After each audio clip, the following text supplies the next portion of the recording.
How to use the sprinkler method in Grow a Garden. Hey everyone, welcome back to our channel. So in this video, we are going to talk about the sprinkler method that is used in the Roblox game Grow a Garden, which is a strategy players use to improve their crop size and chances of mutating, which can lead to greater profits. And here's how you can do it. So, what exactly a sprinkler method is?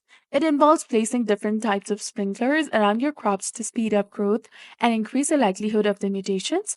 This is especially used for growing large mutated fruits that sell for more. So, the sprinklers that you need, which is available in the gear shop, are basic sprinklers, advanced sprinklers, godly sprinkler, master sprinkler, which provides the best boost to growth speed, fruit size, and mutation chances. Each sprinkler's effect lasts for limited time, usually around 5 minutes, except the master sprinkler, which lasts 10. The gear shop restocks every 5 minutes, so check back often to buy sprinklers. So, how you can use this method? First of all, you need to prepare your garden. Make sure that your garden is empty of fully grown crops. Choose valuable crops or trees to use the sprinklers on. Then position all of your four sprinklers close to the crops that you want to boost. Overlapping the sprinkler effects maximizes their benefits.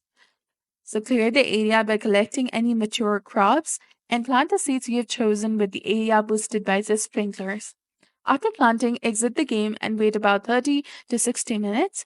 When you return, your crops should be larger and might have mutations like cold, rainbow, or chilled, depending on the game's conditions.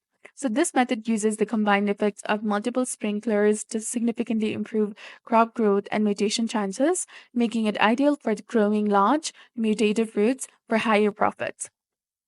So that's all there is to it. I hope you found this video helpful. If you did, please like, share, and subscribe. Thanks for watching.